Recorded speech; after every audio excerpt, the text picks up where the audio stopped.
Hi guys, this is Connie, back for some more Connie Reads Lawn Boy Returns. I think this may very well be the conclusion, because I think this is the last chapter I've seen a number on. Chapter 19, titled The Axiom of Shifting Paradigms. I was fishing off the edge of the dock outside our cabin the day we were going to head back home. The sun had just come up and the lake was smooth and still. Far out place you've got here. Arnold. I turned and saw him standing at the top of the dock, short and round and dressed in one of those awful outfits from way back when. Bell-bottom pants and a sports coat with enormous lapels. And easily one of the best things I've ever seen in my whole entire life. He smiled and kind of waved when our eyes met, and then he walked down to sit next to me, our legs hanging over the side of the dock. I thought you'd be angry with me, or disappointed, I told him. Not at all. I blame myself. If you want to know the truth, I kept forgetting you were only 12, and I put responsibilities and obligations on you, and made you vulnerable to all sorts of issues and problems that would break a grown man. I just got so caught up in the beauty of the system and how groovy it was all working out. What? The words caught in my throat. What happened to everyone? I've been worried about how I left things and if they could all find new jobs. That's what I came to tell you, Arnold smiled. I kept them all on for my business. What do you mean? You're not the only one who benefited from the media exposure and financial success, you know. Oh, sure. I made the same investments with my money that I did with yours, so that we had the same risk and, as it turned out, the identical rewards too. I've been drawing a commission from your stock and bond transactions, in addition to the other consulting and investment work I've always done. Pasquale and the rest of the crew and Joey Powell and the office staff all invest with me. I've been conservative in this market, but even so, they're not hurting for additional sources of income on top of salary and wages. I'm glad to hear that things are working out. I'm going to buy that building downtown. I'll take up the top floor and I'll rent 2 offices for Savannah and Lindy. And I'll rent out the other 2 floors to an architecture firm and and I'll rent out the other 2 floors to an architecture firm and a graphic design company. A nice income from rent. That's wonderful. How are Pasquale, Louis, Benny, and the rest of the guys? I've been worrying about them now that fall is coming. No more lawn mowing. PLB Inc. PLB, of course, stands for Pasquale and Lawn Boy. He smiled again when he saw my face light up. The company is doing well. Not only did the publicity increase the demand for their lawn services, but they're going to expand into snow plowing in the winter months. They've purchased their first 2 plows and have 3 more on order. Ah, it's all taken care of. Wait, there's more. They insisted that you continue to collect your percentage on the business earnings, so you have remained a silent partner in the expanded operations. They believe it wouldn't be right to go on without you. Every member of the team voted to keep you on and honor your efforts by adding your name to the company. Wow, I had no idea. I don't know what to say. They're good men, hard workers, loyal. They know about respect and honor and standing to with their friends. How's Joey? Your grandmother hasn't told you her news? I shook my head. Grandma had news and had kept it to herself? Well, maybe she thought she told me when she started talking about how you trim a cat's toenails. In the heat of the moment, I forgot to tell you that she had given me $40 to invest a while back, and well, luck with investments sure does run in your family. We've turned that modest amount into quite a little nest egg. Nothing along the lines of what you've made, of course. That would be impossible, but enough so that she can have some fun. What kind of fun? Joey Pow kind of fun. She's his new sponsor, and she hired Rock to take over as his manager. They arrange his bouts, set up his travel plans, and work with his trainers to make sure he's in top physical shape. She's training too, in a modest way, and she's gotten a new lease on life. Joey is very happy. Those two have a unique connection. They're good for each other.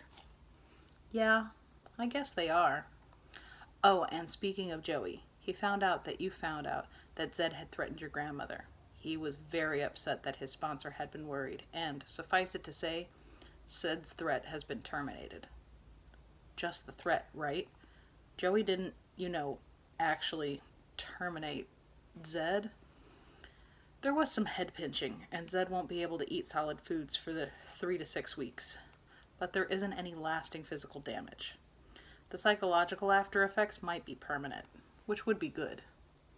In the meantime, Joey hired Zed so he could supervise him like he did Rock, because he says it's important to keep your friends close and your not friends even closer. Joey is brilliant. He's good people too. How are you? Arnold asked me. Everything groovy up here for you and your folks? This is the greatest place. I'm really glad my folks bought it. That's something I should explain. Because they have powers of attorney, your parents can withdraw from your accounts to provide adequate housing for you while you are a minor. So this cabin is yours, free and clear. They bought it for you. I own the cabin and the entire lake. I own a lake? Yes, and a few acres surrounding the shoreline. What about those little cabins on the other shore? They're part of the resort. Your resort. I own a resort? Yes, you do. A very small one. Turns out, if we'd simply cashed out of the market and put the money in savings, we would have taken a tax hit that I found unacceptable. Your parents agreed that reinvesting in property was the right thing. You didn't lose money, but this kind of investment won't add the same kind of pressure that the stock market put on you. So, wait. I'm still making money from the lawn care business, and now there's going to be more money from the snowplow business, and I own a resort? He nodded and smiled. And everybody's job is safe? Yes. What about the audit and the frozen assets? I told you that Lindy and Savannah were the best in the business. They made those problems disappear. We'd always kept impeccable books, and once the situation was laid out in full for the tax office, we were A-OK. How about the guys who told Joey to throw the fight? Remember the lawyers who wanted you to sue everyone? I flinched and nodded. Well, they're filing injunctions right and left, tying all those guys up in red tape. Those guys are too busy to scheme. Plus, they're in a world of trouble with the tax people. It's going to take them a lot of time and money, maybe some jail time, to resolve all these issues. The legal system can be, at times, groovy. That's cool. He pulled a small notebook out of his jacket pocket. You've always given me a free hand with your investments and trusted me to have your best interest at heart. Of course. I hope you agree with the decisions I made on your behalf. I kept reinvesting the money. I'm a stockbroker, and it goes against everything I stand for to drop out of the game when it's going so well. Frankly, I can't understand it, but no matter what happens elsewhere in this crazy market, your investments continue to do well. Am I still rich? Yep. And your parents and I set up a trust fund. You can't touch it for any reason, not even to give it away until you're 25. The money is safe and making interest for you. Plus, there's a college fund and your retirement plans. All immutable. That means you can't change them. And untouchable. So how much am I worth? He licked his finger and paged through the small notebook he held. Well, remember we started out with a $40 investment, and that morphed into $8,000? And change, yes, but that was gross and not net. He smiled because he'd been paying attention and remembered what he'd taught me. And then the 8 became 16, and we reinvested it in a high-risk stock that went crazy. And that's when the investments grew to about $50,000 plus the 8 I'd made from the lawns.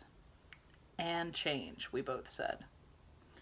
Then, of course, that sell order didn't go through, and there was a merger. And so you were, at that point, worth something in the neighborhood of $480,000. And change, we said together. Right.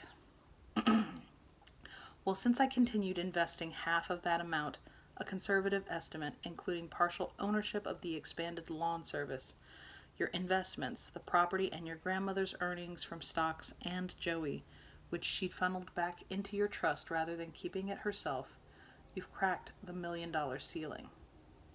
And change? Sure, there's always change. And change, I thought, looking out across a lake I owned, is always good. Oh, there's no more of the book. Oh, this was so good. Oh, this was so good. I love Gary Paulsen books. Oh, these have been so much fun to read. Oh, these are fantastic. So I hope that you enjoyed listening to this or reading along with me as well. I picked this up at the local library. Of course, you can always look up anything Gary Paulsen at, oh, it says it right down here, www.garypaulsen.com. His name is written on the book, so you don't misspell it. I also am very much aware that he has a couple other books that I haven't read yet, and definitely going to look into, because the next book we're starting is a little bit of a downer. Definitely one that has been recommended, and I'm going to read it. I get recommended for a lot of like sad books, but these books make them so much better. So we'll definitely be diving into some more Gary Paulsen in the future. But I hope that you enjoyed Connie Reed's Lawn Boy Returns. Yeah, it's been wonderful. And be careful with that and enjoy, please and thank you. And I will see you for the next installment. And you'll see that on Tuesdays or Thursdays. That's the plan. I've already said the outro. So yeah, thank you for recommending this. This was so much fun to read. And I hope that you enjoyed it too. Have a good one. Bye.